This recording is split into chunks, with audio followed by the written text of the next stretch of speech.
Salve, salve, torcedor corintiano. Olha eu mais uma vez aqui trazendo mais um cortezinho top para vocês.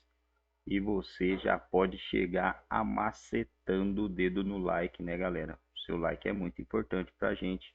É muito importante para o crescimento do canal. Quando você deixa o like, o YouTube compartilha o meu vídeo para mais pessoas. Então já deixa o seu like aí, galera. Quero dar os créditos também ao canal Jogo Aberto, o link está bem aqui na descrição.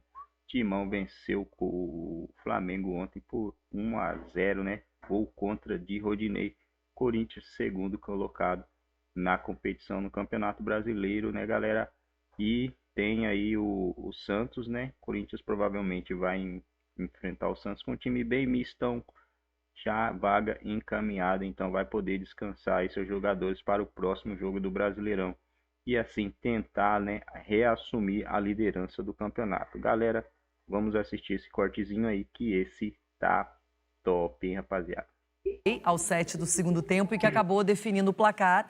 Uma infelicidade do jogador, não é que já é marcado pela torcida do Flamengo, mas também méritos do Corinthians, que foi persistente, que fez valer o mando de campo, se impôs, torcedor, muito legal a festa da torcida do Corinthians. E fora isso, um lance isolado, uma falha individual e que definiu o placar. Definiu o placar, tecnicamente foi um jogo ruim, não também por parte do Corinthians e também por parte do Flamengo. O Flamengo sente muito as ausências do Everton Ribeiro, que entrou no segundo tempo, mas do Arrascaeta principalmente, o Pedro que jogando como titular ao lado do Gabigol.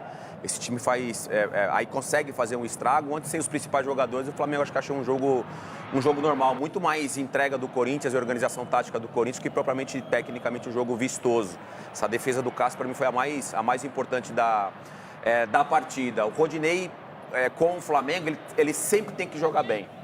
Qualquer falha ou qualquer jogo ruim tecnicamente do Rodinei, a torcida cobra, a torcida pede muito outro lateral, outro jogador. Eu particularmente gosto do trabalho do Rodinei, acho que é um lateral que tem uma técnica muito interessante, tanto e aqui não é ironia nenhuma, provavelmente o torcedor colorado sente saudade, porque ele teve uma passagem quando ele estava melhor no Inter, ele saiu. Ele teve uma passagem muito boa com o Internacional, mesmo caso do Bruno, zagueiro uruguai que voltou para o Corinthians agora, também no Internacional foi bem, mas no Flamengo ele tem que estar jogando sempre o fino da bola. Qualquer margem de erro, ele acaba sendo muito criticado pelo torcedor flamenguista. E aqui vai um ponto a favor do Vitor Pereira pela honestidade e sinceridade na coletiva, dizendo que no lance em que ele reclama assintosamente com o árbitro, né, Ramon Abel, ele disse, a semana foi intenso, que nós passamos a Argentina, o sistema nervoso fica prejudicado mesmo, e acabou sendo expulso. O que é? É natural que eu não ando calmo. É. Não consigo dormir, Natural. não consigo dormir bem.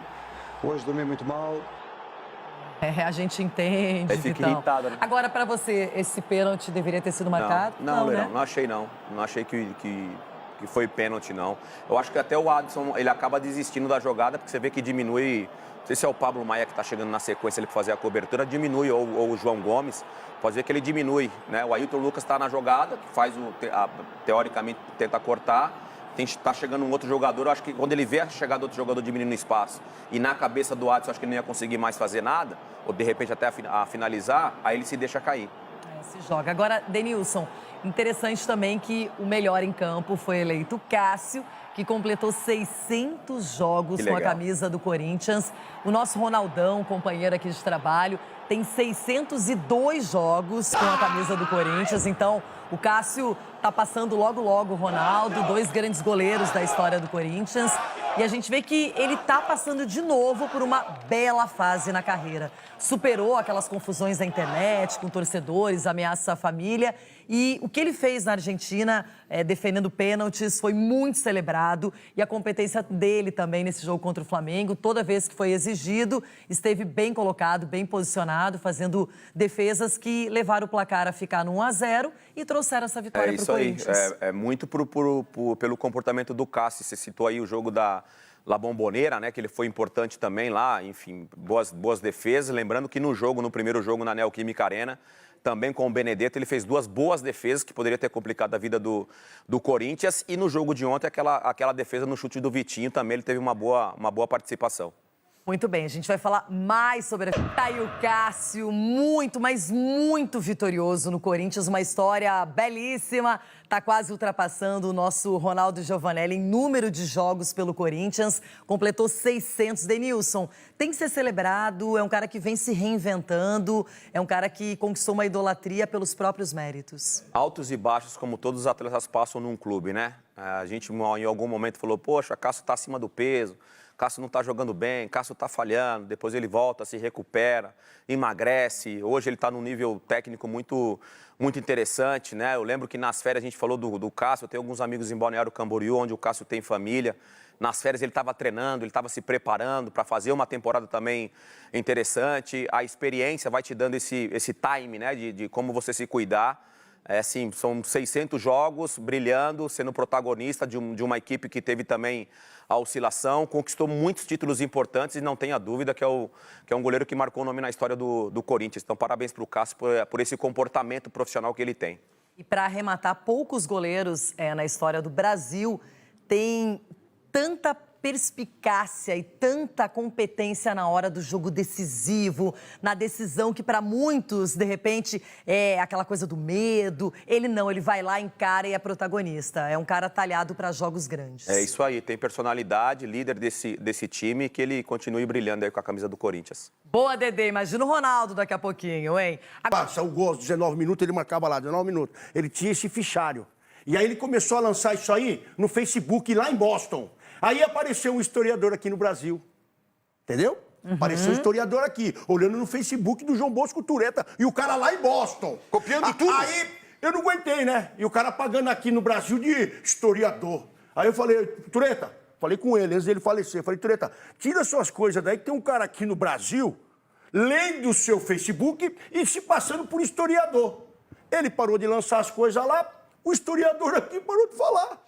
Então, eu vou falar o que aconteceu realmente. Qual é a verdade? Qual é o número? A verdade, realmente. Eu fiz jogos sem súmula.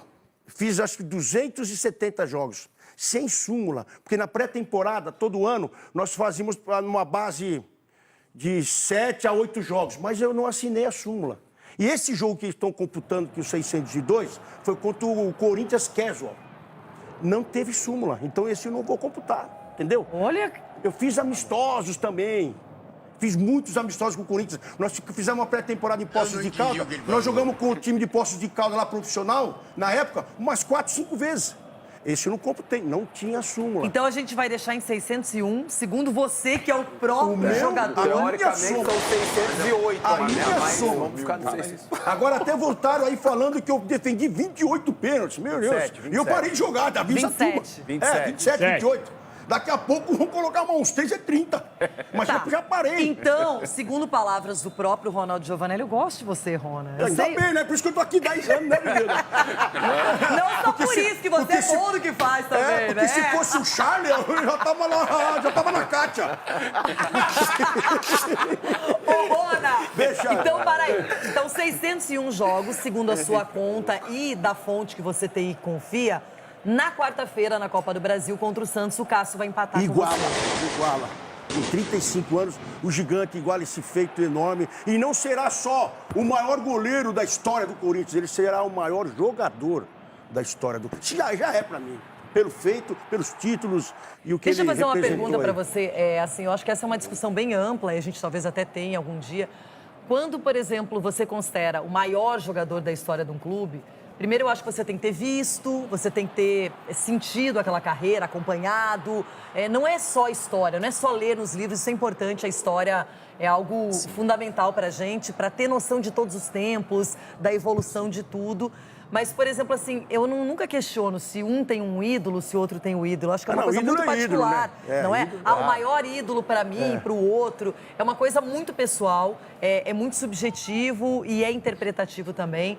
Mas eu tenho certeza que uma geração do Corinthians inteira está marcada pelo Cássio. Por isso que eu falo por mim só. Porque eu também vi o Sócrates, eu treinei com o Sócrates. Basílio foi meu treinador, não só na base, como também são ídolos para mim. Agora, para mim, Ronaldo Giovanelli, com 601 jogos, Para mim, o Cássio é o gigante do Corinthians. Olha que coisa interessante. Pra Agora, mim. Capelanes, o Ronaldo foi brilhante, é ótimo, porque cada lugar a gente vê um falando em 602, 601. O Ronaldo já explicou tudo, a origem, a história, em quem ele confia. Agora, Capelanes, que loucura, hein? Até o Fábio Santos brincou. Nossa, no dia que eu faço 300, ele faz 600. Não é? Brincou com isso. Mas que número, que história e que coisa linda que o Cássio faz no Corinthians. A história, a trajetória, o Cássio é fantástico, né? É difícil a gente falar aqui. Eu acho que até vale essa discussão e eu concordo contigo, Renata. É uma discussão muito ampla. O Rivelino, que fez história no Corinthians, não ganhou nenhum título. Se a gente for colocar aqui, o maior artilheiro da história do clube é o Cláudio. O Sócrates, fora de campo, não do que só jogou, porque jogou muita bola, mas fora de campo também, o que ele fez com a democracia na década de 80 é um marco até hoje, enraizado com a história do Corinthians. Mas o Cássio, além do Marcelinho e de tantos e tantos outros ídolos, a gente só vai ter realmente a dimensão, o tamanho do Cássio quando ele se aposentar. E a tendência é que isso demore. Até batendo um papo com o Cássio ontem na Zona Mista, ele deixou bem claro, tá bem, voltou a, entre aspas, estar no seu auge, o primeiro semestre não foi muito bom, oscilou e tá voando agora. A gente só vai entender quando o Cássio se aposentar. E deve demorar. Ele entende aí que pelo menos mais uns 3, 4 anos ainda dá para jogar em alto nível, Renata. E eu concordo com ele que o Cássio é um cara que se cuida muito bem. Valeu, então. A gente vai pro YouTube para seguir o papo sobre o Corinthians, vitória para cima do Flamengo. Bom, galerinha, por enquanto é isso aí, né, rapaziada? Cássio, monstro, destruidor, destruiu o jogo. Esse é o homem que vai segurar a bola aí nas Copas, né, galera? O sistema defensivo do Corinthians tá top, tá jogando demais. Isso porque o Corinthians tá todo arrebentado ainda, né? Vai chegar mais reforço, o Yuri Alberto, provavelmente Balbuena. E o Corinthians não vai falar que tá trazendo mais gente, né? Para não despertar interesse de outros times, né, galera? Então, provavelmente pode estar chegando aí alguns outros reforços aí vindo do Chile, né? Tem jogador chegando a mais aí, né, galera? Vai ter mais jogador chegando aí. E o Timão vai brigar na ponta aí das 3 competições. Provavelmente, acho que o Corinthians chega aí nessa final da Libertadores, hein, galera? Porque se passar o Flamengo, o Talheres e o outro lá não tem camisa. Na hora que os caras chegar ali na arena, eles vão peidar, vão olhar pra torcida, vai pôr o rabinho entre as pernas, né? E ó, Timão na final. Já pensou, galera? Corinthians e Palmeiras na final? Não, vamos lá. Quem vocês querem na final, né? Se o Corinthians chegar, né? Palmeiras, Galo ou Atlético Paranaense? Deixa aqui seu comentário. E com isso eu vou encerrando mais um vídeo aí, galera. Valeu, fui!